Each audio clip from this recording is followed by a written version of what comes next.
Gente, boa tarde para vocês que estão aqui. Gostaria de antemão agradecer a presença, equipe de produção, não sei nem como agradecer vocês, que bom ter vocês com a gente nessa edição do festival. Pessoal que está aqui, obrigada, recebam o nosso carinho já no começo desse bate-papo. E eu gostaria de dizer que essa conversa de agora é uma conversa muito especial para mim, para o Júnior que está aqui me olhando e acenando, porque Raul Marques é um escritor muito querido, mas mais do que isso, ele é nosso amigo muito querido. Nós nos conhecemos na primeira edição do FAO e tivemos esse privilégio de manter o contato e a amizade e conversamos sempre a respeito de livros e de leitura. Então eu vou começar apresentando o Raul e dizendo o quanto é uma alegria recebê-lo aqui na terceira edição do festival. O Raul nasceu em São Paulo em 1980 e mora no interior paulista desde 1999. É jornalista, graduado em comunicação social.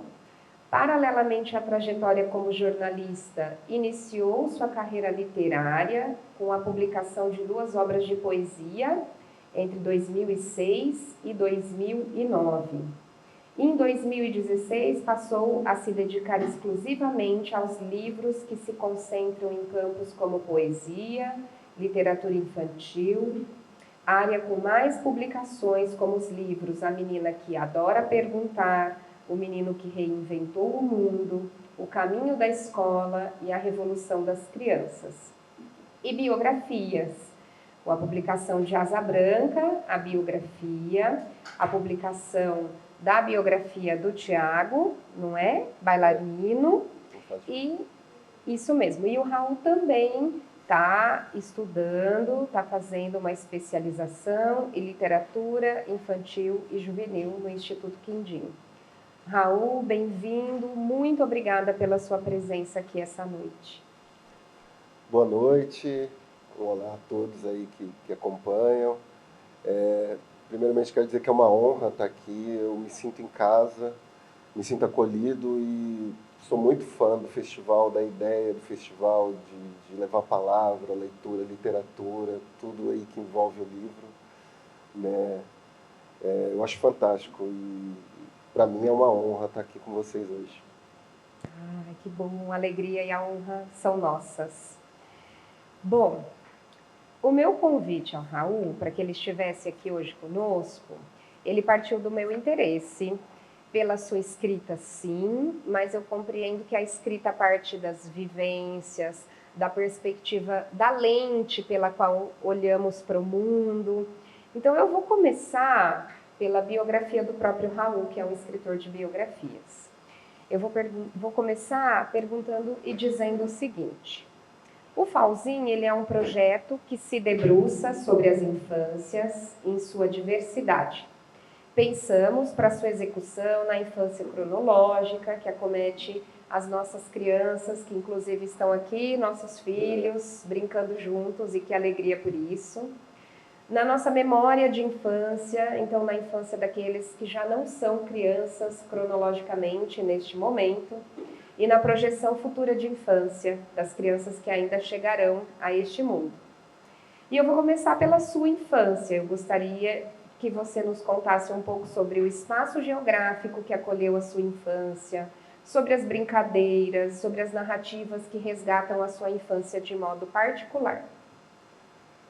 Eu nasci em São Paulo, né, e cresci na periferia, num bairro bem distante aí da área central, bem depois da ponte, bem afastado, e extremamente violento, complicado, sem lazer, sem estrutura, e até por isso meus pais limitavam bastante assim a nossa liberdade, assim, então a gente tinha ali, o mundo era a nossa rua, era onde a gente podia transitar, brincar, conversar com os amigos. Mais do que isso já não podia, né? Mas mesmo assim, com essa limitação, com essa dificuldade de descobrir o mundo, descobrir novas possibilidades. A gente brincou bastante, eu e meus 2 irmãos. A gente jogou bastante bola na rua, bastante bolinha de gude, soltamos pipa,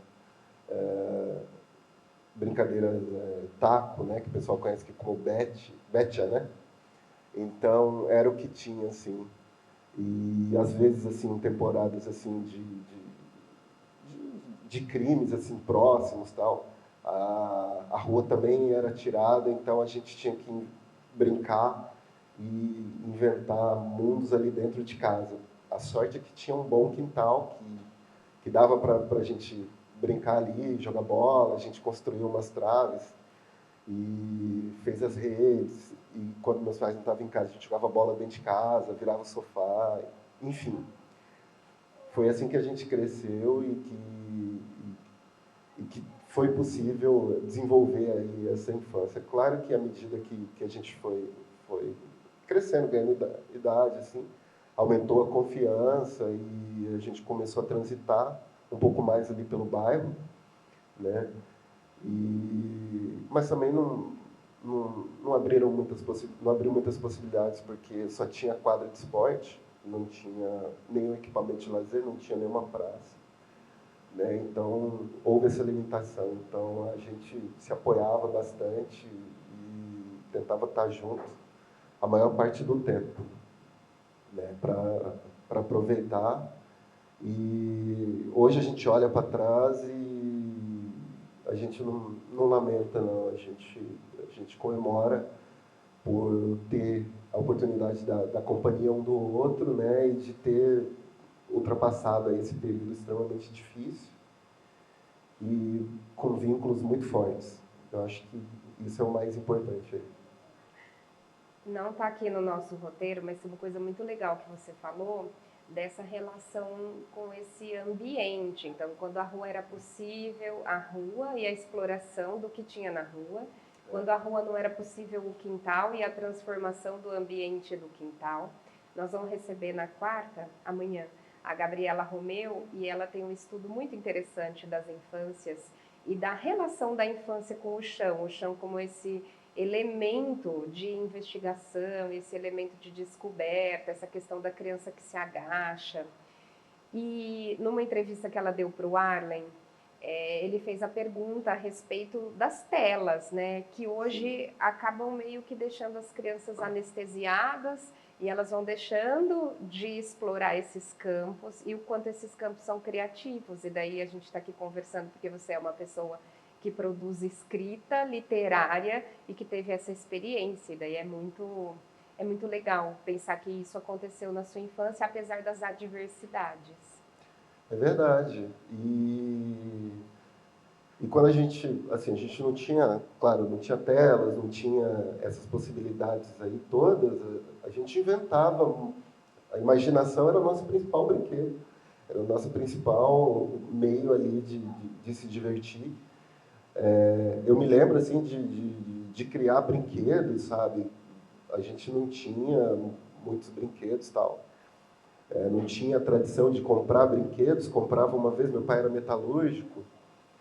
Meu pai nasceu em Pernambuco, pau de arara para São Paulo, metalúrgico, perdeu um dedo, mas foi para o comércio, não foi para a política. Tem um paralelo aí com alguém um pouco conhecido. E eu lembro que brinquedo a gente só tinha uma vez por ano, assim, 2, né? No Natal e no Ano Novo, no Natal e no Dia das Crianças, que a empresa tipo dava. Então era um dia super especial. A gente ia lá na empresa, numa sala assim enorme, e podia escolher o brinquedo que quisesse, assim, né? E era a nossa realização, era tipo loja de brinquedo, assim. E aí só muitos anos depois que eu descobri que meu pai pagava metade, a empresa custeava metade, tipo assim, ficava o ano inteiro descontando. Mas, enfim, não tem nada de graça no mundo. E era bom, assim, era gostoso.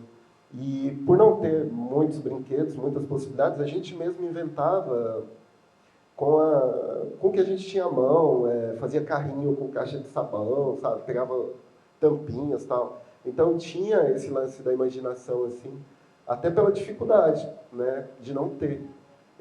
Então, eu prezo muito por isso, assim, eu valorizo muito esse contato, o brincar com o que tem, né? Às vezes a gente acha que a criança precisa de um monte de coisa, de um monte de brinquedo caro, de um monte de tela. Ela precisa da imaginação, de lápis, de papel, enfim, de quintal, de grama. E, inclusive, um dos meus livros, o Menino que Reinventou o Mundo, é isso. Né? Eu observei que o João ele tem muito isso, de, de pegar ali o que tem, sabe? Às vezes ganha um presente, aí se empolga mais com a caixa, com o plástico bolha, e aí fica criando um monte de possibilidade, o brinquedo às vezes fica até parado ali do lado e fica viajando. Então, eu acho que é muito isso. Eu acho que a gente tem que incentivar, tem que ter esse olhar, né, para a simplicidade das coisas, para reinventar, para usar o que tem. E o livro chegou no começo da pandemia, e um pouco antes, né, e veio muito a calhar. Teve escola que trabalhou justamente por isso, porque a gente teve que usar tudo que tinha em casa, redescobrir os ambientes, cada metro quadrado da casa ganhou um outro significado. Então, eu acho que é muito isso. E, na medida do possível, a gente incentiva que, né, é uma luta diária aí contra a tela, as telas e os eletrônicos em geral. Eu e o Júnior, a gente fica sempre percebendo e pensando no quanto o tédio é pedagógico para a Cora. Esses momentos de tédio são os momentos em que ela entra na proatividade, e daí é muito legal. E nós nos retiramos e observamos, né? E aí ela dialoga, ela cria narrativas, ela reinventa brinquedos, e daí a pouco uma cena inteira está montada, e aí você tem total razão, muito incrível. Mas eu vou pegar um gancho do que você falou, e é mais uma coisa que não está aqui no nosso roteiro, mas que está nas nossas últimas conversas, que você estava falando da origem do seu pai, e você fez uma viagem e me mandou umas fotos muito bonitas recentemente, e eu queria que você falasse um pouco, mas eu não sei se é da família do seu pai ou da sua mãe essa viagem. Conta tudo aí para mim e para todo mundo. Foi uma viagem... Acho que parou. Vê se ele... Ai. Foi uma viagem, assim, para dentro de mim, sabe? Para visitar vários parentes da minha mãe, que residem ali na Bahia, no Vale do São Francisco. A família do meu pai já é de Pernambuco, né? Tudo mais ou menos próximo. E fazia muitos anos, muito tempo que eu não ia lá, e antes da pandemia tive que adiar. E foi uma viagem, assim, emocionante do começo ao fim, porque eu pude rever os meus avós, fazia um tempo que a gente não se encontrava, tios, primos, conhecer primos ali que eu nunca tinha ficado frente a frente. E o mais legal disso foi a oportunidade também de confirmar algumas coisas que meus pais me contavam, de confirmar muitas das narrativas, porque em casa, tirando uma enciclopédia que um tio que vendia deu de presente, não tinha livros literários infantis. Né? Então, o meu primeiro contato assim, com o mundo literário foi via oral, a partir dessas histórias que meus pais contavam, tipo assim, como se fosse uma Macondo, assim, que eles viviam, sabe, com umas histórias fantásticas de vilarejos minúsculos, sabe? E umas histórias assim que se conta para as pessoas e tipo, não é possível que isso aconteceu. Enfim, mas fez parte da minha infância e eu pude ir lá agora e confirmar e conhecer outras e ver situações assim que eu conhecia da infância, de ouvir, né? Então foi muito emocionante assim do começo ao fim. Ai, que incrível! E tem tudo a ver com a próxima pergunta que eu ia te fazer, que era, dando esse primeiro alinhavo, então, entre infância, leitura e literatura aqui no nosso papo, eu gostaria que você nos contasse quais leituras mais te acometeram nessa fase da vida, se foi leitura de exploração de mundo, se foi leitura de ouvido, se foi leitura de livros que você estava começando a nos contar, se houve adultos contadores de histórias, quem eram esses adultos, se tem alguma história interessante que você queira compartilhar conosco. Os meus pais foram os primeiros contadores de histórias, assim, né? Desse passado, assim, de dificuldade do Nordeste, da migração, de chegar em São Paulo, de sofrer N dificuldades e de lutar para ficar ali, para fazer dar certo, para vencer, né? E então tem muitas histórias assim que você fala, putz, não acredito que isso aconteceu. Meu pai, por exemplo, ele teve uma infância duríssima, assim, no sertão, de pais se separarem e tal, e ele me contou que num dos deslocamentos ele acabou sendo dado por uma estranha, assim, sabe? E, tipo, ele chegou na casa, assim, dormindo, acordou num lugar estranho, e aí chorou muito, né, por estranhar ali o ambiente, aquele escândalo, e o choro salvou ele, porque depois desse choro ele voltou, ele foi devolvido. Aí ele voltou a viver com o pai dele. Meu coração deu uma paradinha por um minuto aqui, a hora que você falou. É bem complicado, né? Enfim, e aí foi para São Paulo e não melhorou muito no começo, muita dificuldade. Ele conta que chegou, foi tipo cavar buraco, assim, trabalho que ninguém queria fazer, alicerce de prédio e tal. E que no primeiro dia que ele foi trabalhar, colocaram ele no lugar mais fundo e os funcionários mais velhos que estavam em cima para zoar ele ficavam jogando pedra na cabeça dele, sabe? Uma coisa absurda. Aí ele meio que quis brigar e, né, daquele jeito, já no estresse. E aí não avisaram para ele que tinha uma sirene e que essa sirene significava que era hora de parar, baixar as ferramentas para comer. E aí no primeiro dia ele ficou com fome o dia inteiro. Não parou. E aí você começa a escutar essas coisas, sabe? Esses abusos de todo tipo, essas dificuldades. E aí você olha para hoje, assim, onde eles chegaram, com muito trabalho e muito esforço, e dá um orgulho danado, assim, sabe? Então, essas histórias, assim, que fizeram parte, assim, da infância e, de algum modo, me ajudaram, assim, a me construir, a fazer, me transformar no que eu sou hoje. E a gente passa esse primeiro contato com as histórias, com essa literatura, assim, meio fantástica, contada, né, oralmente, para a escola. Quando eu chego na escola, eu tenho acesso, então, aos livros, né. O dia, até na pandemia, eu ressignifiquei esse momento e eu percebi que o dia da biblioteca era o dia que eu mais gostava da escola. Era o dia mais legal, assim. Porque a turma era levada e ficava ali por um período, uma aula, e podia explorar os livros ali, e podia ler, e podia pegar e escolher alguns para levar para casa. E eu até me lembro que eu tive um contato com os clássicos, assim. O meu preferido era o Soldadinho de Chumbo, mas tinha acho que era uma coleção assim, de capa dura de clássicos, e era o que eu mais gostava de pegar. E abriu assim o mundo, sabe? A partir do momento que eu passei a ter contato com os livros na escola, nossa, minha vida mudou.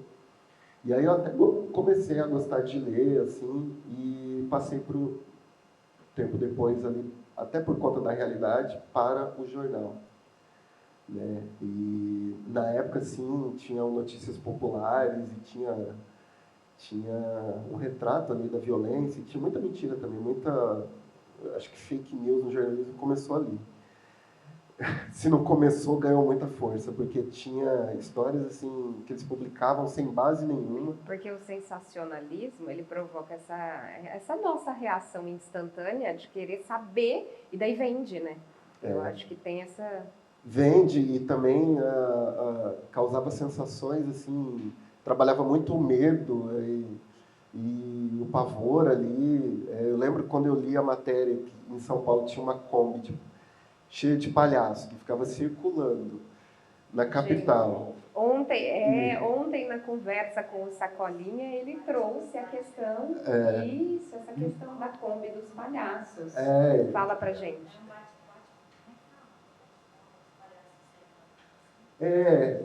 Eu lembro, a versão assim que eu lembro, era uma Kombi cheia de palhaços, né, que ficava circulando, e quando encontrava crianças, tipo, atraía as crianças para dentro da Kombi, levava para algum lugar, tirava algum órgão e, tipo, a criança depois aparecia Costurada. Não, dava um medo danado, tipo... Apavorante, né? Não, ficava apavorado. E, tipo assim, via uma Kombi virando na esquina, você já zarpava, não ficava ali parado para ver o que ia acontecer, não. E durante muito tempo eles contavam, e aí saía a matéria de capa, no dia seguinte tinha outras, tinha um desdobramento, a suíte da história, e, enfim, e várias histórias, assim. Tinha também o Bebê Diabo, que também era uma coisa absurda, eles arrumavam umas fotos que não tinha nada a ver. E aquilo ali ia cultivando aqui dentro um medo, sei lá, umas sensações bem estranhas. E o jornal também era sempre focado em temas assim que vendiam, né, pro popular, violência, sexo, enfim. Algum serviço tinha também. E tinha sessões, assim, tinha crônicas também. Sempre de violência. Tinha crônicas e tinham pequenos contos também. E aí eu passei dos livros já para essa loucura aí do Notícias Populares, até quando ele durou. Era isso que eu queria saber. Como foi que você... O que passou dentro de você, na sua mente, quando você fez essa escolha pelo jornalismo? Vou trabalhar com isso. Era para construir um jornalismo diferente desse, com o qual você tinha contato? O que você queria, de fato? Então, aí eu me apaixonei pelo jornal, pelo jornal.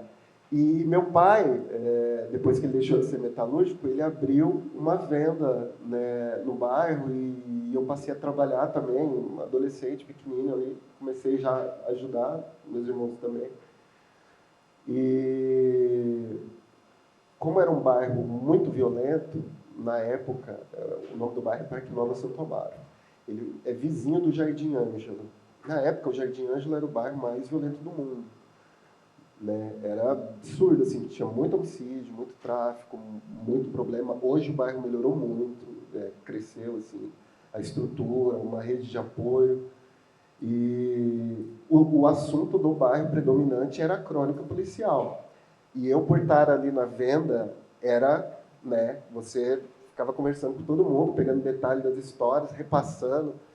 Era meio que um lance meio de fofoca também, né? Mas vamos imaginar que era focado assim no jornalismo. Mas é muito prazerosa a fofoca. É claro, é ótimo você falar, né? E aí a crônica ali do bairro ia se construindo nessas ideias e tal, e eu gostava muito de falar, de pegar fatos aqui e ali, e juntando a história, né? E aí, na época que surgiu o vestibular e tal, eu estava meio perdido sem saber, e um tio me falou, cara, Será que é a pilha? Se for, pode usar o meu. Falou, cara, você ama jornal, você gosta de contar história, de ouvir história, vai fazer jornalismo. Aí eu, como não tinha um plano A, paguei para ver, falei, vou fazer um ano e ver o que acontece. Encontrei meu lugar, meio por acaso. Mas você se imaginava produzindo esses jornais com essas notícias ali nesse meio? Ou você já pensava uma transição? Eu também gostava muito de esporte. Eu me imaginava trabalhando com esporte. Né? Não com a violência. A violência me consumia de um jeito tão profundo que eu não queria ser repórter policial. Assim.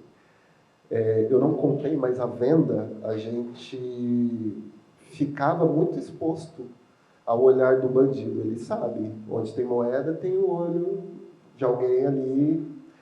E a gente começou a trabalhar e foi legal no começo, até que os bandidos tiveram essa percepção que se vende tem algum dinheiro. E começaram a nos visitar com frequência, regularidade. E meu pai orientou assim para a gente fazer, no primeiro assalto, fazer um risco na parede com carvão.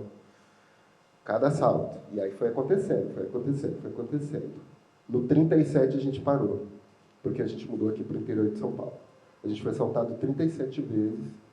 A última, assim, foi a pior, de bandido colocar o revólver na minha têmpora, engatilhar a arma e o outro falar atira e não sei por que ele não atirou.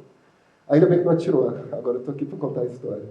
Mas, assim, foi o limite do meu pai, a pedra fundamental, assim, da mudança. Ele largou tudo, a São Paulo, assim, do sonho, da utopia de ser um lugar bom para viver, né, de onde ele veio, a minha mãe também, ser um lugar de mudança, de construção, para eles vencerem na vida. Ele abandonou isso e a gente veio aqui para São José do Rio Preto, recomeçar. Que idade você tinha, Raul, quando vocês vieram?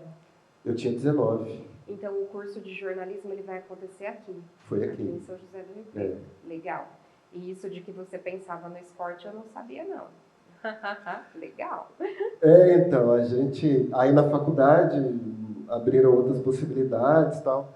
Eu fui fazer estágio na TVT, em outros canais também. Não consegui fazer estágio em jornal, que era o meu objetivo. Aí só quando eu me formei, eu entrei no Diário e aí fiquei 12 anos lá. Né? E aí, sempre em cidade, sempre contando história de pessoas. Sempre perfis, assim.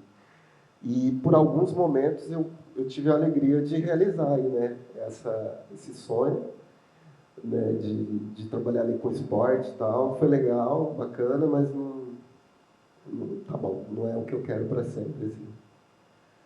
Muito bom.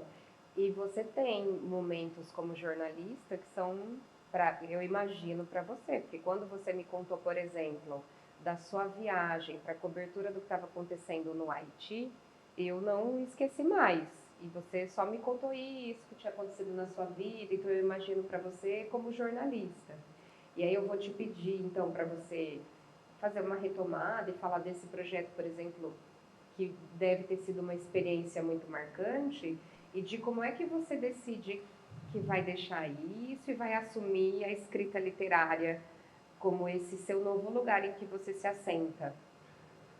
Eu comecei no jornal como repórter de cidades, cobria de tudo, né? E durante alguns anos foi assim, foi legal porque deu uma possibilidade de aprendizado, forneceu assim muitos exemplos, muitas possibilidades e eu aprendi muito assim, sabe? Eu gosto de conversar, de sentar com as pessoas, de entrevistar, de visitar, de estar na rua, ouvindo as histórias, tal, das pessoas. E fiquei um bom tempo nessa, né, como repórter de cidades. E nesse período eu meio que estreiei assim, na literatura. Eu escrevia crônica, assim, só por diversão, e passei a escrever poemas também. Né? E aí, em 2006, eu publiquei meu primeiro livro. Passei para o segundo, em 2009 publiquei, e mais ou menos nesse período eu me tornei repórter especial do jornal. E aí consumiu muito meu tempo e eu dei... Então você ficou fazendo as duas coisas por um período, a escrita literária e imerso no jornalismo. Mas muito pouco, assim, muito pouco. O jornal suga muito, ele exige uma dedicação muito forte, assim, então eu investia todo o meu trabalho, assim, meu tempo nas reportagens especiais. E meio que fiz esses 2 lançamentos aí de poesia e dei uma parada e só fui retomar depois que eu saí do jornal em 2016. Né, hoje eu teria esperado um pouquinho mais, não teria... O primeiro livro, assim, não teria feito esse primeiro. Claro que sempre tem um começo, tem, né? Mas, assim, questão de... Não estava pronto, não estava maduro. Não renego, mas esperaria mais. Gente, você lê mentes, porque eu estava aqui, nossa, eu não perguntei, mas eu acho que eu vou perguntar para o Raul assim... Raul, como foi que você tomou coragem para publicar poesia? Porque até agora eu fico assim, será que não foi uma bobagem ter jogado meus poemas aí no mundo? Isso tem valor literário, isso não tem, fala sobre isso. E aí você me traz isso, fala mais, Raul. O segundo hoje eu me dou bem com ele, eu gosto tal, e eu vejo que tem mais a ver com o que eu faço hoje. Né? Eu acredito que é uma escala evolutiva, assim, a gente tem que ir fazendo, tem que ir publicando, tem que ir escrevendo, tem que ir reescrevendo, né? E, então, assim, foi o começo, não tinha outra possibilidade. E eu nem sabia bem qual linguagem melhor traduziria. Eu acho que até hoje eu ainda não sei. Porque eu publico eu faço biografia, eu faço literatura infantil juvenil, eu faço poesia, Estou finalizando um romance agora, já fiz crônica. Às vezes quem olha de fora fala, esse cara é maluco, né? Porque o ideal é que você foque num estilo só, para você criar o seu público. Mas para mim, quem vê de fora não vê sentido, mas para mim é super coerente. É uma linha que... É um trabalho que é meio que consequência do outro, um tem referência para o outro, então eu vejo dessa forma. E você perguntou do Haiti, né? Eu já era repórter especial, e um dia eu estava em casa, né? O Haiti é um país que sempre está com problemas graves na política e tal. E teve uma guerra civil lá, a ONU teve que intervir e o Brasil participou, liderou a missão de paz lá. E um dia eu estava em casa no domingo e eu vi uma reportagem, eu acho que do Regis Rezin, que ele foi lá cobrir o dia a dia, uma corrida, o foco era meio que esporte. E o que me chamou a atenção foi um menino, eu não me recordo o nome dele agora, um menino, um pouquinho maior que o João, que participou da corrida, que era de vários quilômetros, só para tomar água e no final comer bananas que a produção estava distribuindo. Eu falei, putz, não é possível isso. Eu falei, eu preciso ver isso de perto, eu preciso conhecer essa realidade, enfim. E aí eu mandei um e-mail para o Ministério da Defesa falando, olha, eu sou jornalista, trabalho aqui no jornal e eu preciso conhecer, fazer uma reportagem, e esqueci. Uns 3 meses depois, uma sexta-feira, assim, um general me ligou e falou, ó, a gente vai fazer vai um avião para lá, com o alto escalão do Exército, da Marinha, da Aeronáutica, de tempos em tempos eles vão lá fiscalizar o trabalho, e tem vaga para 4 jornalistas, vão 2 no Sport TV, se você quiser ir, eu falei, claro, quero, na hora. Aí eu cheguei para o jornal e falei, eu consegui uma viagem de graça para o Haiti, só preciso indicar o fotógrafo, porque talvez se eu falasse de outra forma, né, que era para o jornal, eles poderiam escolher outra pessoa. Então eu já tive essa sacada, por já ter perdido outras oportunidades, né, no jornal. Já era um saber de experiência feita. E assim, foi uma loucura que o aviso chegou uma semana antes e eu nem tinha passaporte. Eu tive que tirar, consegui um passaporte emergencial. E o pior foram as vacinas, eu tive que tomar acho que 10 ou 12 vacinas, inclusive contra ebola, contra um monte de coisa. Fazer mala, enfim. E aí o jornal entrou de cabeça, indicou um fotógrafo. E aí eles reservaram a logística, tal, o hotel, o avião, tal, porque partiu do Rio o voo.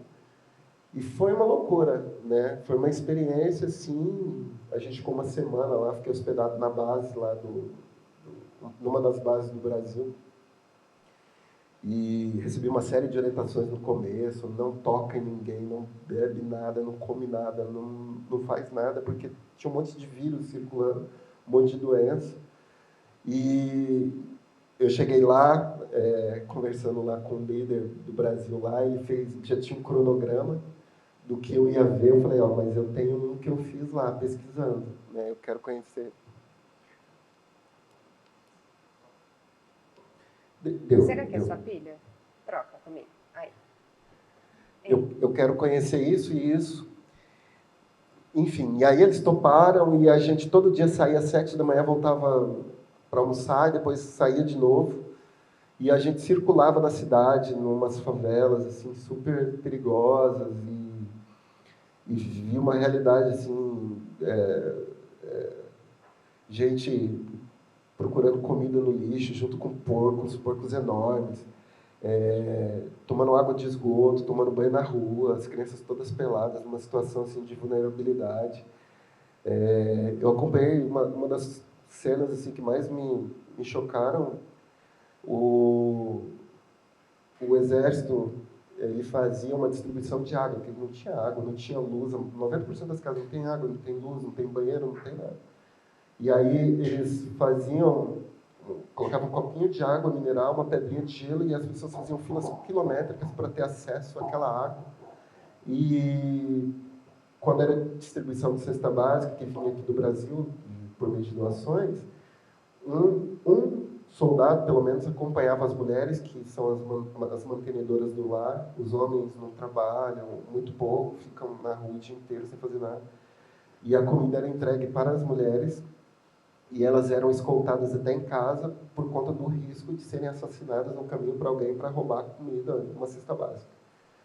E assim, choque, né? Quando a gente ia sair para conhecer os lugares, a gente ia em duas equipes. Uma ia num carro e ia escolta no outro. A gente andava meio que dentro de um losango, assim. Iam policiais nas pontas, às vezes um quadrado armado com fuzil, e a gente ia no centro com o tradutor da ONU e tal. E às vezes, dependendo do lugar, a gente ia com colete à prova de balas, capacete também, porque eles atiravam mesmo, né?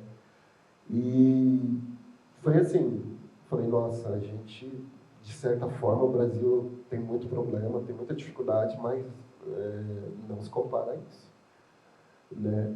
E também eu observei muitas coisas bonitas também do país, porque o país não é só coisa ruim, né? É um povo, apesar da dificuldade, é um povo muito alegre, está sempre rindo, sempre cantando, dançando, pintando, muitos quadros assim. De certa forma, eles se ajudam, eles tentam de alguma forma ali para fazer gerar uma convivência um pouco melhor, né? E então eu voltei, né, com todas essas informações e tentei de alguma forma mostrar esses problemas, mas também mostrar algumas situações assim que não são tão ruins, né? Um compromisso ético não sensacionalista, né? É óbvio que é uma realidade que te transformou profundamente, mas você conseguiu, com a sua percepção que é sensível, observar para além, né? É porque geralmente quem domina, quem está no poder, ele cria uma narrativa dominante e que só mostra muitas vezes o que é ruim, o que é péssimo, encobertando as coisas boas que existem. Você vê a África, a riqueza que é esse continente da música, da cultura, da religião, mas as notícias sempre são de fome, são da miséria, os problemas graves de saúde. Então, você vê, né, como que é complicado, como que é desbalanceada essa relação e essa leitura e essas informações que a gente recebe, né?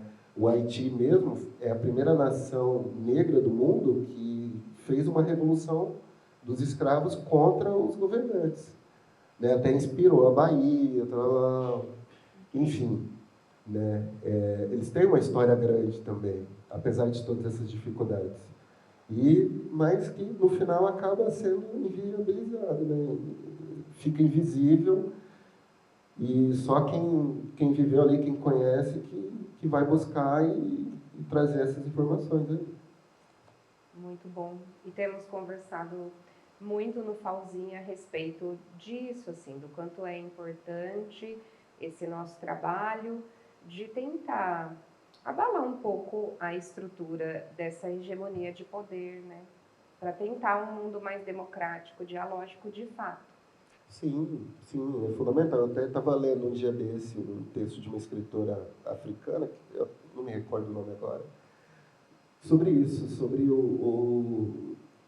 essa visão negativa que as pessoas criam e que quem ali está no poder quer que a população, a cultura de massa tenha a visão, né, de determinada visão sobre o lugar, e eu acho que não é por aí, não é assim. No meu trabalho eu tento sempre equilibrar, né? Eu falo de temas muitas vezes duros, difíceis até para infância e juventude, mas também ao mesmo tempo eu tento trazer o lado positivo, digamos assim, as vivências, as coisas boas, né? Ninguém tem só coisas ruins ou coisas só boas, né? a gente tem que ter um olhar também para enxergar isso e entender a riqueza de cada lugar. Incrível. Vamos falar dos seus trabalhos, seus outros trabalhos, seus trabalhos literários. Vamos seguir cronologicamente seu percurso? O que você acha? Vamos. Então vamos. Primeira obra, conte tudo. Eu nunca me imaginei escrevendo para crianças, né? E aí a Isabela chegou, depois o João, e a janela abriu. A janela que estava entreaberta, ela abriu totalmente. E a partir ali da convivência, da vivência com eles, eu enxerguei outras possibilidades de escrita também, né? Até lendo para eles, conseguindo livros, incentivando a leitura. E assim, né, a gente quando está com um filho novo, assim, a gente fica de olho o tempo todo, observando tudo. E aí, a partir dessa observação da Isa, eu percebi, né, que como ela perguntava, como ela tinha prazer de descobrir as coisas, de querer saber o porquê, de entender mais o mundo. Eu falei, nossa, isso dá uma história, né? Então, eu parti a partir dessa observação. A partir da observação, eu mergulhei ali na criação literária e inclusive, utilizei algumas dúvidas, algumas perguntas que ela me fez e avancei, criei outras, observei os filhos dos amigos e criei coragem de publicar, né? De trazer essa história que foi batizada com uma menina que adora perguntar. E foi muito legal, assim. Meu mundo tem mudou. A menina que adora perguntar? Não, eu não estou aqui com ele. No nosso chuveirão tem. E aí mudou o meu olhar, assim, a recepção foi muito boa e foi tão legal, assim. É diferente quando você escreve para criança, para adulto, o texto você tem que ter um outro cuidado, uma outra linguagem. Ao mesmo tempo, você não pode tratar a criança como idiota, porque ela não é, né? Você tem que respeitar a inteligência dela. E o livro começou a andar. Fiz o lançamento, foi muito legal. A criançada foi, o livro começou a andar e eu comecei a receber retornos assim maravilhosos. Porque a criança, quando ela gosta, ela quer ler 30, 40, 50 vezes o mesmo livro, até rasga. Você não aguenta mais ler aquela história, você decora. E também, quando não gosta, fala na lata. Ô tio, esse não. Esse livro não. Esse não.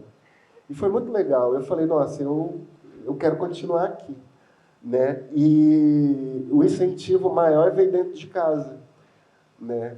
O João falou, a Isa... Nessa altura a gente já tinha o João, a Isa falou. O João falou, a Isa tem o livro dele, eu também vou querer o meu. Lógico. Que o João ia querer o dele. E nada mais justo, né? Aí nasceu a segunda obra, que é O Menino que Reinventou o Mundo. A partir dessas vivências que eu falei da minha infância, eu observei ele, como ele inventa histórias, como ele se diverte com o que tem ali à mão. E eu criei essa história sobre um menino que ele cria, a partir dessas brincadeiras, os mundos, os próprios mundos, né? E toda criança, quando usa a imaginação, quando está brincando ali com o que tem, ele reinventa a própria história, ele cria universos, ele pega um cabo de vassoura e sai correndo, vira um cavalo, ele coloca uma toalha e vira uma capa de super-herói. Então, esse olhar, né, e como eu falei, foi muito... Ele não poderia ter chegado num período melhor, assim, né, na pandemia ali, as pessoas precisando utilizar o que tinha em casa, se fechando, todo mundo fechado, e a gente teve que reinventar os mundos ali e dar sentido, outros sentidos para o que a gente tinha em casa. E aí não parei mais, né? A Revolução das Crianças. Eu sei todos os livros do Raul, gente, eu sou fã dos livros do Raul e do Raul. A Revolução, eu acho que representa assim, uma ampliação já do trabalho, porque como os dois primeiros foram bem sucedidos e eu trabalho eles até hoje, Foi 2017, outro 2020, até hoje eu trabalho e eles circulam por aí. A partir dessa recepção boa assim, dos leitores, eu comecei a ler, a tentar entender mais a literatura infanto-juvenil, que é tão rica.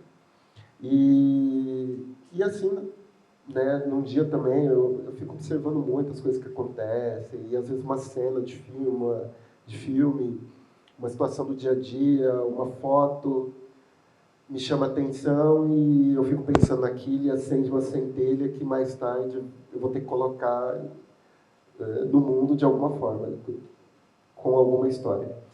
E um dia eu estava em casa e eu vi uma foto, né, de um menino que estava fugindo, eu não lembro bem de onde, o nome dele é Alan Kurd. Ele estava fugindo de barco, eu acho que era da Síria, era um menino sírio,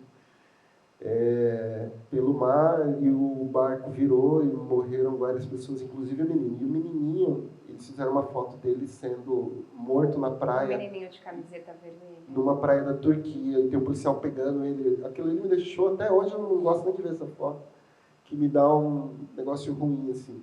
Né? O João era da mesma idade, assim, na época que aconteceu, e eu falei, putz, não é possível, não é o mundo que eu quero esse, né? Que a criança morre e sem ter possibilidade de iniciar ali tua vida, tua história, fugindo. E aí,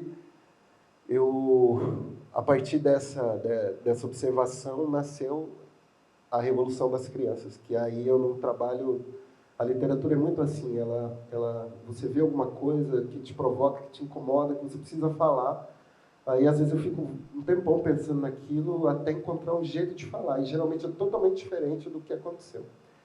Aí, a história do livro é uma menina que é refugiada, mas ela foi bem sucedida aí na travessia. Ela conseguiu chegar na escola e está super insegura e com medo do primeiro dia de aula, não sabe se vai encontrar o banheiro, como é que vai ser, se vai entender o que a professora quer, nem onde vai sentar.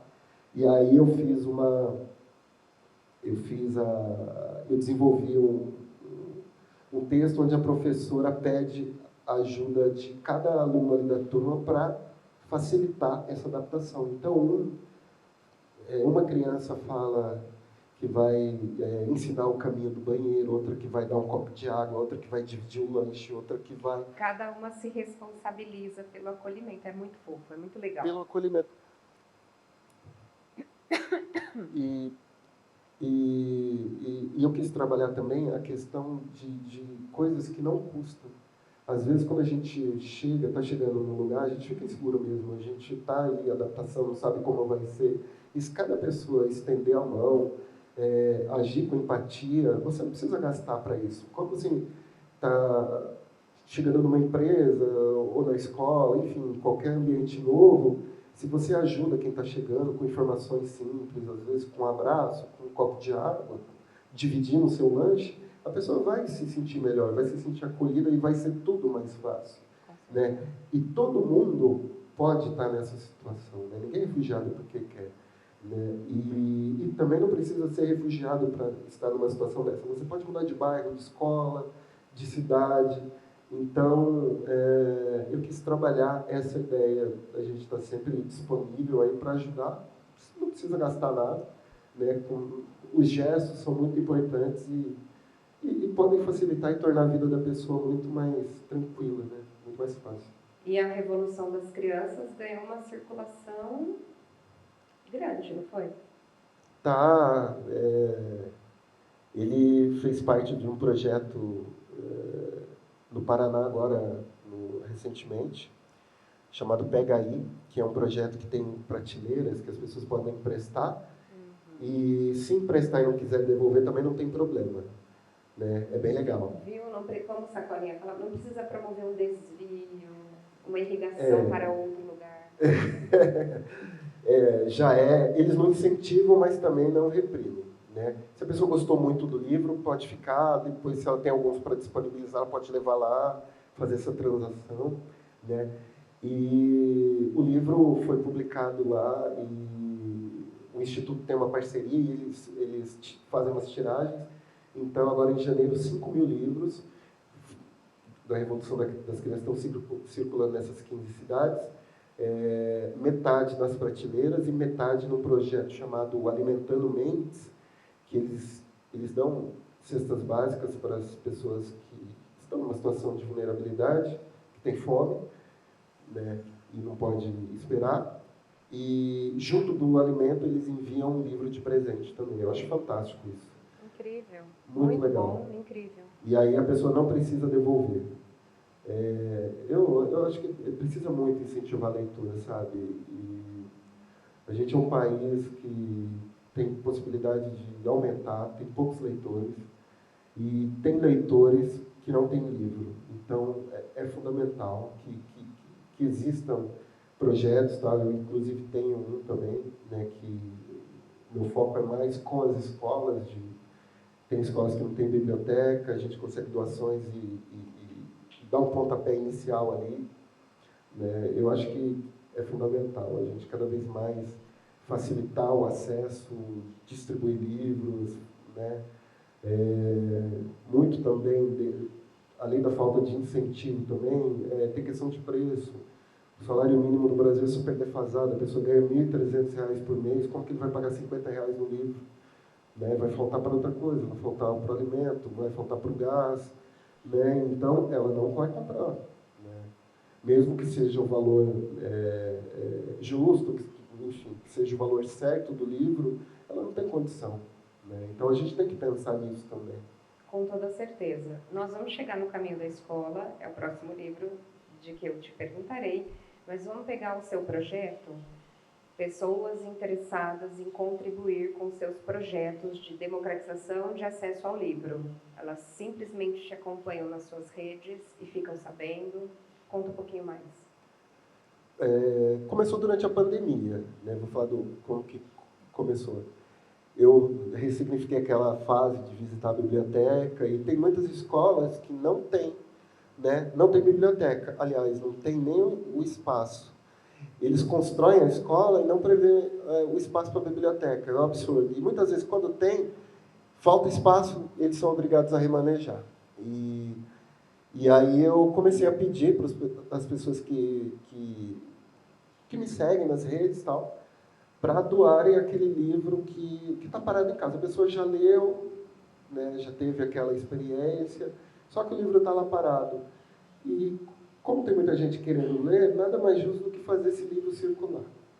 E aí eu comecei a recolher, e foi muito legal, assim,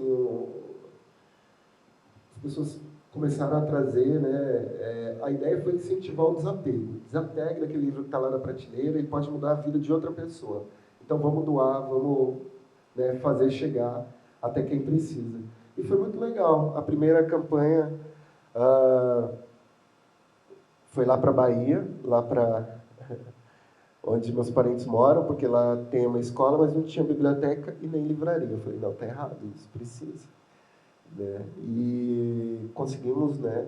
Inclusive o João Paulo Vani, com a editora dele, doou uma quantidade bacana. Cada ano eu consigo um parceiro, assim. Já teve Colégio Santo André, já teve Centro Espírita, Sindicato de Jornalistas, eles sempre entram, assim. E foi muito difícil, assim, enviar. Consegui os livros, eu consegui 1.500 exemplares, para começar. Foi até fácil. E o meu único trabalho foi circular para o Rio Preto e pegar. E aí eu separei, eu retirei os que estavam em mau estado, não enviei, porque eu acho também que a pessoa não pode pegar um resto de livro, um pedaço de livro, ele tem que ter um livro bom, um livro em bom estado, para que a sua experiência de leitura seja a melhor possível. Né? E também tem um lance da dignidade. Né? A gente não pode tem que estar em boas condições. Era a única regra que eu coloquei. E aí veio de tudo que você imaginar. E foi muito legal, assim. Mas aí, depois que eu peguei todos os livros, eu percebi que, falei, como é que eu vou mandar isso? Logística. 3.500 quilômetros para frente. Aí foi cotei para mandar caríssimo, ia ter que deixar um rim lá para pagar. E aí eu tive a ideia de procurar essas centrais de carga. Tipo assim, tudo informal. Aí eu anunciei lá, falando, ó, tem uma carga de livros 30 caixas enormes, tal, pesei, fiz uma estimativa, deu 900 quilos. E aí conseguimos um caminhoneiro que estava voltando para lá, com uma carga, com o chassi de um Fusca em cima e com espaço para os livros. Ainda assim ficou R$ 700, o dinheiro que eu ganhei de um presente. Acho que a minha sogra me deu um presente de aniversário e já foi, a grana foi. Falei, tá bom.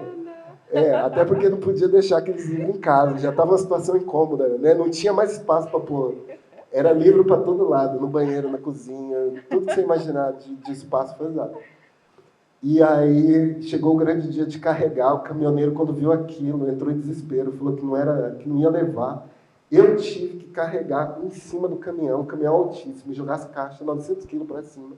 Aí um pessoal lá viram o meu sofrimento e falaram, vamos ajudar. E aí meio que juntou uma galera lá, conseguimos colocar em cima. Mas olha, foi difícil. Aí chegou lá o livro, a escola fechou por conta da pandemia. Aí os livros ficaram mais de um ano parados ainda, até que aí aproveitaram, reformaram a escola, fizeram a biblioteca e um ano depois eu recebi a foto dos alunos lá. Eu falei, tá bom, valeu a pena. Valeu. Isso que eu queria. Você conseguiu ver a realização, o contato, o manuseio. Sim, foi emocionante ver, né, o pessoal lá, a criançada lá com os livros, lendo. E aí eu não parei. Eu acho que está no 3º ano já, 6 escolas, 6 bibliotecas a gente já conseguiu. E a cada ano eu faço 2 ou 3, eu detecto, né? As outras 5 foram aqui em Rio Preto, eu detecto lugares que não tem e que precisam. E aí eu chamo o pessoal para ajudar e para doar. E tem sido, assim, bem legal, sabe? Tem muita gente que quer ajudar e tem muita gente que quer ler, então eu estou sendo o elo aí entre... E envolvo a família toda, viu? Todo mundo participa, vai buscar livro. A gente ajeita, se tem algum ali que precisa de uma reforminha, a gente ajeita. A gente lê todos também. Senta lá, né? Faz uma espécie de curadoria. Todo mundo se envolve e participa. Muito legal. E essa é a nossa vida aí com os livros. Muito bom, incrível. Vamos para o caminho da escola. Conta tudo do caminho da escola. O caminho da escola, talvez, dos livros que eu fiz, é o que mais assim, foi difícil de fazer.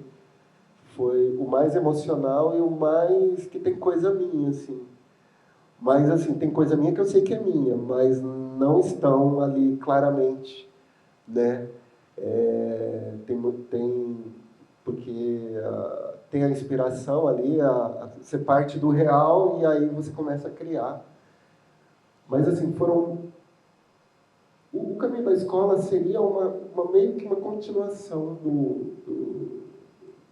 A Revolução, das Crianças, né? Um texto maior. E aí eu aprofundei a análise, o estudo do tema e fui pegando essas situações. Eu já tinha ido para o Haiti, eu já tinha visto a situação, eu já tinha visto migrantes, né? São poucos.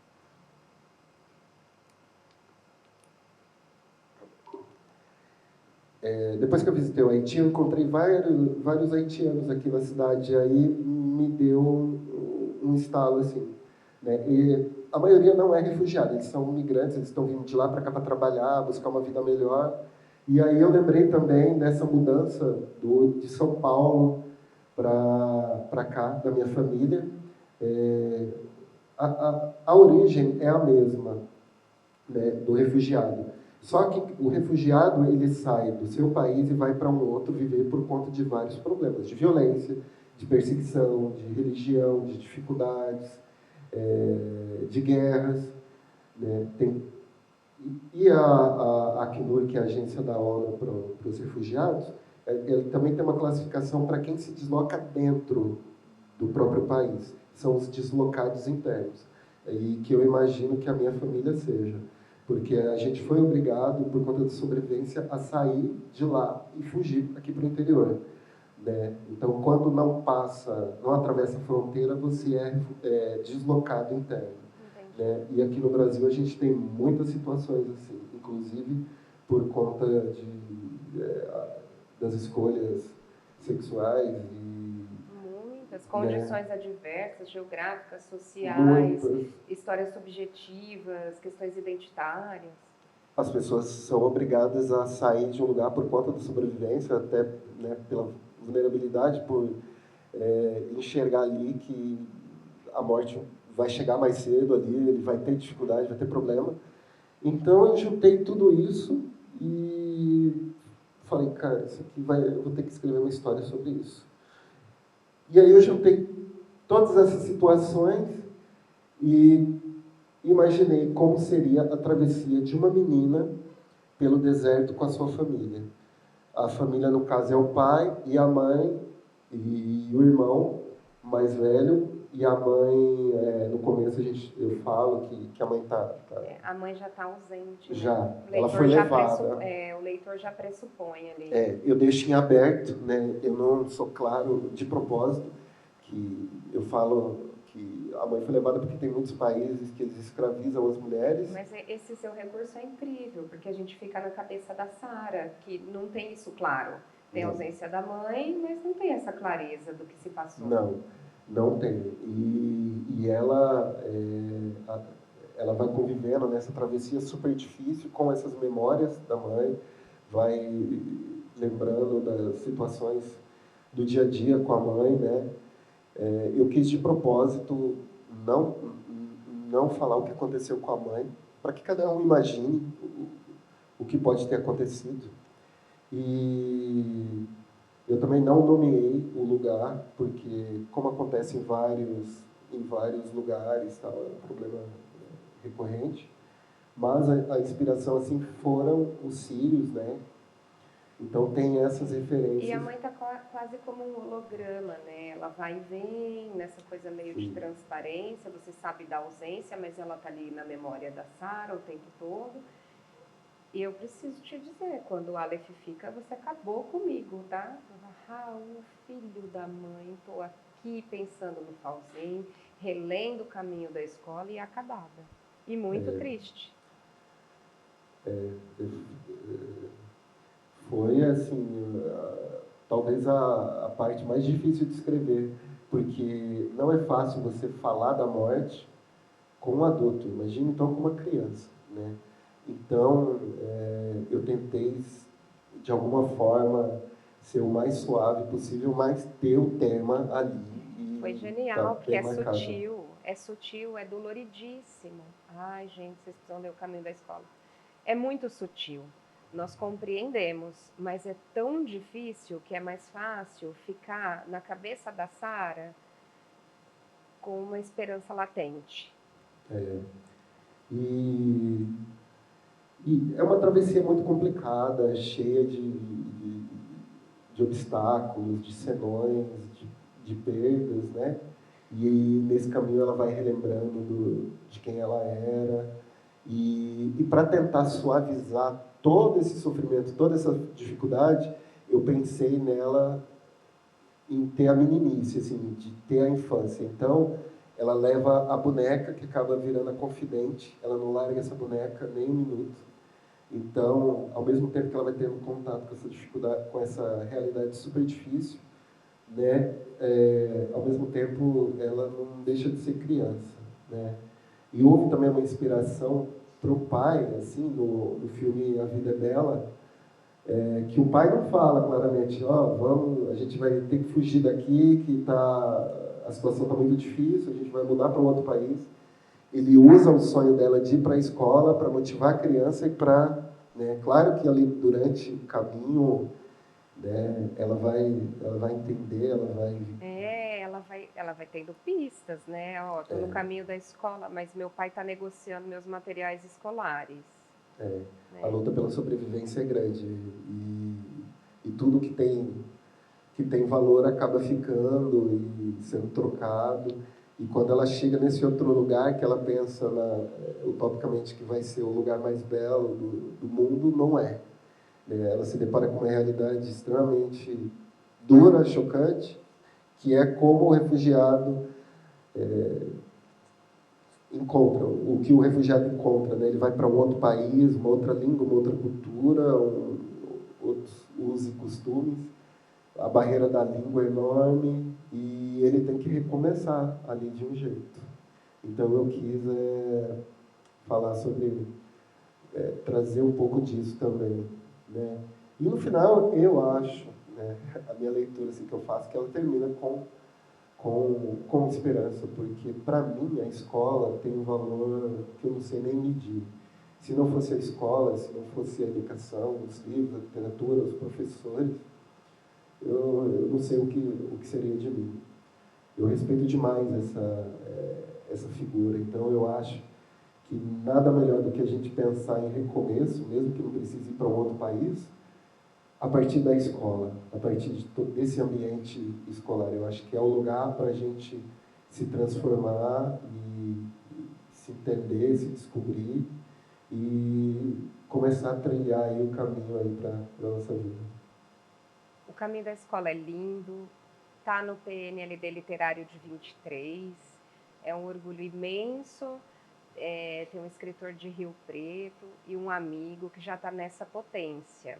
E agora nós vamos trazer a Mariana aqui para conversa, porque tem Girassolino, não tem? Tem, a gente está... E vocês estão em parceria, não é? Sim. A Mariana, na verdade, ela é minha leitora número 1, né? Eu confio muito no olhar dela, na experiência, na vivência, nas leituras dela, no olhar no feminino, né? Então, tudo que eu escrevo, que eu faço, eu sempre passo para ela e ela não alivia, não. Não tem, quando ela está lendo o texto, não tem relação de marido e mulher. Se não tá bom, ela fala na lata, ela aponta os caminhos, às vezes coisas que eu coloquei de um jeito que poderiam magoar, causar algum desconforto em outras pessoas, ela consegue captar ali na leitura sensível que ela faz. E é muito bom trabalhar assim com ela. E sempre a gente trabalha desse jeito.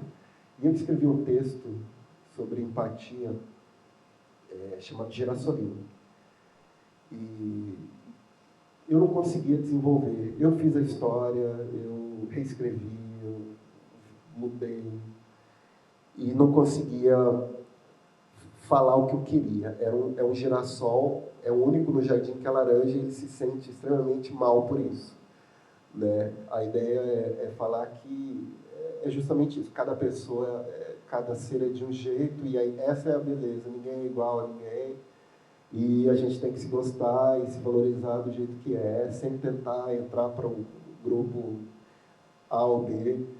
E estava nessa. E o livro foi enviado, o texto foi enviado para uma editora e o retorno foi que ainda não estava lá, do jeito que precisava ser. Eu falei, Mariana, o que eu faço nisso? Não consigo resolver, eu já escrevi. Ela falou, dá aqui, me dá. E aí ela pegou a história, né? A essência está ali, mas ela fez outra coisa, deu um outro peso, ela reconstruiu, ela colocou personagens, ela fez uma revolução na história. E assim, eu super respeitei, sabe? Eu valorizo muito o olhar do outro, assim.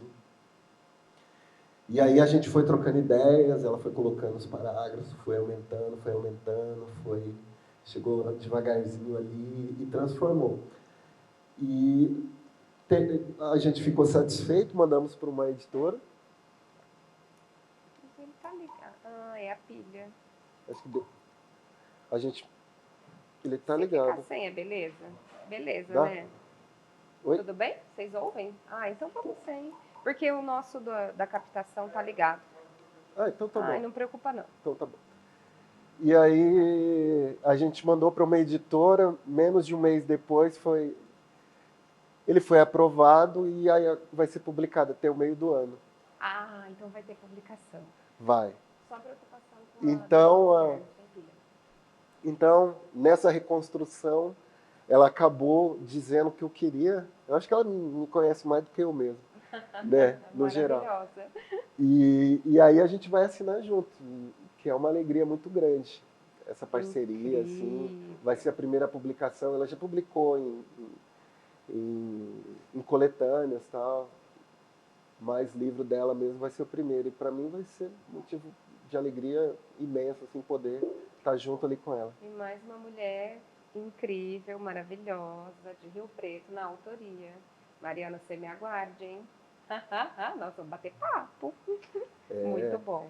Ela tem sacadas muito, muito legais. Eu acho que, inclusive, no caminho da escola, a questão da boneca foi ela que falou, assim, porque esse livro, ele até virar livro, esse texto, ele foi reescrito 3 ou 4 vezes. Foram 3 anos de trabalho para chegar nesse resultado. E estava duro, assim, ainda estava um pouco seco, e ela falou que estava faltando, acho, ter essa infância, esse olhar mais infantil assim para a criança. E aí a partir Essa, daí essa coisa do diálogo egocêntrico que a criança não recolhe, né? É muito legal que isso fica ali marcado, presente, é incrível. e eu assim, eu me surpreendo sempre. No ano passado eu participei de um projeto lá na prefeitura de Porto Alegre chamado Adote um escritor, e eu visitei 2 escolas. Toda a escola trabalhou todos os meus livros. E foi uma experiência muito rica. Eles fizeram fanzine, fizeram exposição, reescreveram os personagens, reescreveram a história a partir da perspectiva do pai, do irmão, da mãe. Nossa, olha E que eu, exercício incrível. muito, e amplia, alarga, né? São muitos olhares e muitas possibilidades, e é muito legal você conhecer o olhar do outro, né? Cada pessoa tem a sua cultura, a sua origem, o seu conhecimento. Então, cada um sente de um jeito, entende a história de um jeito. E quando você começa a escutar essas outras possibilidades, você entende algumas coisas, assim, começa a fazer um outro sentido e ganhar um outro valor. É muito rico, sabe? Eu adoro quando criança e jovem trabalha antes, assim. Daí a importância fundamental da mediação nas escolas, né? Sim. Deixa eu ver aqui. Quero te ouvir falar agora. Então, vou voltar para a política, seu olhar de cidadão brasileiro. Nós vivemos 4 anos de um governo que se contrapôs às minorias, à leitura, ao livro, à docência, à decência, e eu gostaria de te ouvir a respeito dos impactos do governo Bolsonaro para você, escritor, para o seu trabalho, para a sua vida, e gostaria de te ouvir sobre as expectativas aí para um futuro próximo. Foi um período muito difícil, péssimo, não só para quem trabalha com arte, mas para a população em geral, né? Um período assim de separação, de muito ódio e que inclusive ainda está ecoando, né? Eu nem sei por quanto tempo isso vai durar. E houve uma desvalorização muito grande do trabalho artístico, né? Por conta dessa visão fascista e de não valorizar a produção artística. E separou muito, assim, foi muito difícil, sabe? Eu lembro que antigamente os lançamentos iam até mais pessoas, tal, e agora separou. Parece que tem metade. Mas eu valorizo muito mais essa metade hoje. Eu fico muito mais feliz. E o governo, né, de cima para baixo, desvalorizou o artista, a produção, não incentivou, não fez editais, sempre que pôde falou mal de livros, gastou menos de R$ 200 em 4 anos lá, o presidente com livros. Você já vê o interesse, né, pela leitura, E aí, somado a isso, também veio a pandemia, que causou um abalo no mercado, é, livrarias que fecharam e não pagaram. Você junta tudo isso, você vê a dificuldade para publicar, para viabilizar os livros. Né? Foi um período realmente muito, muito complicado, de incerteza se continuaria. Escrever, eu vou escrever para sempre, eu não vou parar. Né? Agora, publicar já é outra história. E eu realmente temia, assim, eu achei que no começo ali que não faria mais, não teria mais condição. de publicar, de viver da escrita, de levar minhas histórias aí para outras pessoas, né? Mas aí mudou, enfim, terminou, passamos por esse período difícil, complicado, obscuro, né? E agora a perspectiva é a melhor possível, né? A gente tem um presidente que valoriza a cultura, que respeita os artistas, que já começou, inclusive, incentivar, fazendo editais, que planeja aumentar os programas de compra de livro, de distribuição nas escolas. Então, há um ânimo assim, de uma nova perspectiva, de valorização do artista, do livro, da literatura. As pessoas, nesse período de pandemia, se não fossem os artistas, eu não sei como que teria sido, porque os filmes, os livros, as danças, a música, enfim, isso trouxe um certo alívio, ofereceu um respiro para aquele momento de estrangulamento, de fechamento, de você não ter o contato com as pessoas, com a rua, com o que você estava acostumado, né? Então, a partir desse momento, eu valorizei ainda mais a produção de diversas linguagens aí, artísticas, e vi como esse trabalho é importante para a gente viver e ter uma vida mais completa e feliz, né? Sim. Vou juntar as duas últimas perguntas e quero te ouvir como leitor. Quero ouvir a respeito de... Eu vou estipular 3 no máximo, porque senão você vai falar muitos, que eu sei que você é leitor. De livros que tenham te marcado, que tenham sido importantes para a sua vida. E aí você ficou com a missão impossível de indicar um livro para quem segue a lista de indicações do Fauzinho. Umzinho? Vai. Você conseguiu, Raul? Ah, não Mariana, consegui. ele conseguiu um. Na segunda edição ele falou de 2. Vai. Olha, muitos livros me marcaram. Até numa outra edição eu falei do Carteiro e o Poeta, que é um dos livros assim que mais me marcou, que talvez assim foi uma das pedras assim fundamentais assim para escrever, né? E todo escritor começa como leitor, né? Não existe outro caminho. E, enfim, não vou falar de novo do Carteiro e do Poeta. Vou falar de 3. Vou falar do Mário Quintana, de Bolso, que é uma coletânea, né, pegando poemas de toda a obra. Assim, quando esse livro caiu na minha mão, eu acho que eu até dormia com ele assim do lado da cama. Eu li muito, eu leio muito, por conta o estilo de escrita dele me cativou muito, dos poemas curtos, às vezes simples, a musicalidade, né? E até quando eu estive em Porto Alegre, lá foi possível visitar o quarto do hotel que ele viveu, assim, foi muito emocionante, sabe? Ver a máquina de escrever, ver ali vendo a vida dele, assim, vendo como ele vivia, né? Aí fez ainda mais sentido o estilo de escrita dele, assim, a simplicidade e tal, e a profundidade. E mostrar ali que às vezes a gente não precisa de tanto, né, para viver e para ser feliz, aí ter a nossa missão, aí cumprir a nossa missão. Outro livro assim que marcou demais, O Quarto de Despejo, né?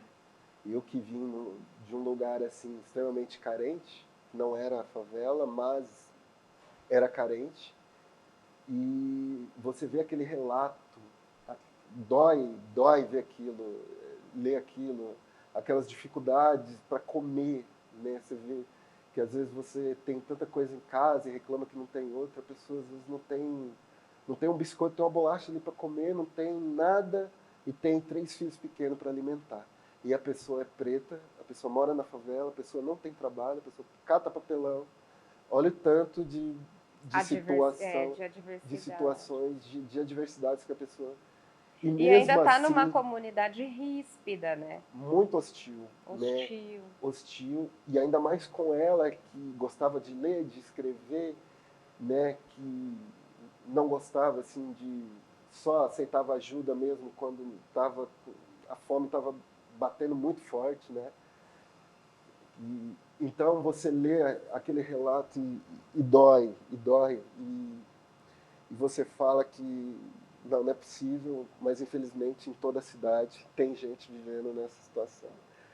E você percebe como o nosso país tem tudo e ao mesmo tempo não tem nada, né? Porque com uma desigualdade social desse tamanho, com pessoas com tanto dinheiro e outras sem condição de ter o mínimo de comer, que é um direito essencial, elementar, né, de beber uma água limpa, né, de viver, de ter uma cama, tal, para dormir, um teto para ficar com seus filhos. E, e dá uma revolta, assim, você fica, né, trava, você fala, não é possível, não é esse mundo que eu quero deixar para os meus filhos, né. E, bom, Carteiro e Poeta eu falei. Eu vou poder indicar um? Vocês viram que ele eu não até ia anotei falar a minha da listinha. Carteira do Poeta, mas ele já falou 4 vezes. Ai, Raul, você é o máximo. Não vou falar. Eu vou falar do A Cidade, do Maílson Furtado, cearense. Então fale. É um grande poema, ganhou o Jabuti, inclusive, acho que de melhor livro do ano, e é fantástico. O texto é muito, muito bom, assim.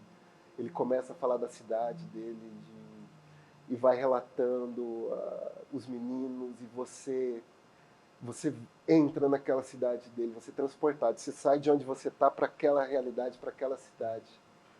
E, nossa, eu gosto de poema grande, assim, tipo, eu gosto. E quando esse caiu na minha mão, né, e um livro independente, assim, sabe, para mim é um marco, é uma inspiração, sabe. Ele fez tudo sozinho, ele publicou por conta própria, no Nordeste, longe aqui né, do mercado do São Paulo, Rio, de certa forma, né, você conhecer aquela realidade, nossa, me marcou demais. E agora, o meu último livro, Vidas Entrelaçadas, que também é um poema só, eu julgo como um poema só, né, embora tenha algumas separações, ele fez o texto de orelha e para mim foi motivo de muita alegria, assim. O texto. Que incrível. Agora eu posso indicar um, né, pra gente encerrar, né? Um só, hein? Você disse que não tinha conseguido. Eu vou considerar que você já está indicando o Carteiro e o Poeta aqui, ó, nas entrelinhas. Vai. Vou deixar você falar os que você escolheu. Tá bom, eu vou falar As Coisas Que Eu Não Me Lembro Sou, do Jacques Fuchs. Saiu pela Letria também, que é a mesma editora do Caminho da Escola. É um texto sobre memória, que me cativou muito, assim.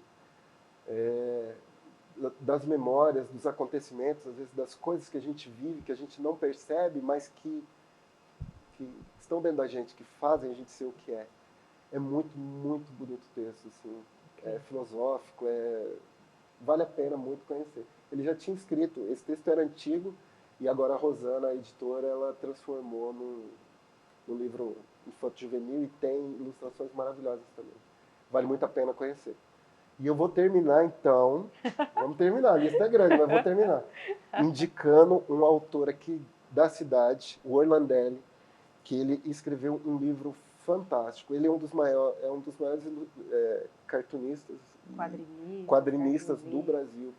Os livros são fantásticos, mas eu vou falar de um chamado A Coisa. É uma novela em quadrinhos sobre uma sensação, uma coisa que todo mundo sabe que um dia vai encontrar, que faz parte da vida, né? Que a gente não sabe onde está, mas ela está por aqui, está presente, e que um dia todo mundo vai encontrar com ela. E ele desenvolve essa história de maneira magistral. Um livro de capa dura, ganhou um PROAC.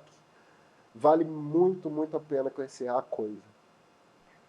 Vamos colocar todos esses livros na lista de indicações. Raul, obrigada, obrigada, obrigada. Você sabe que eu sou sua fã, Júnia é seu fã. Só posso te agradecer. Obrigada pela sua disponibilidade, pelas suas obras, pela sua, enfim, por sempre ser nosso parceiro, pelas conversas. Obrigada demais. Te agradeço muito. E obrigada a todo mundo que está aqui, gente, ouvindo esse nosso bate-papo e a quem vai assistir depois pelo nosso canal no YouTube. Poxa, eu agradeço muito, você sabe que é recíproco, o Júnior também, desde a época do jornal, a gente já fazia algumas matérias, algumas coisas, e a admiração só aumenta, e muito respeito pelo festival. A gente precisa muito dele, a gente precisa falar de livros e de literatura, de histórias, né? Eu sou muito assim, construído com muitas histórias. E e falar. E a gente precisa desse incentivo à leitura, né? Nosso país precisa cada vez mais ler e levar livros para os leitores que não têm acesso. É isso que eu quero, assim, e acho que é possível. Obrigado. Muito bom, muito bom. Obrigada demais.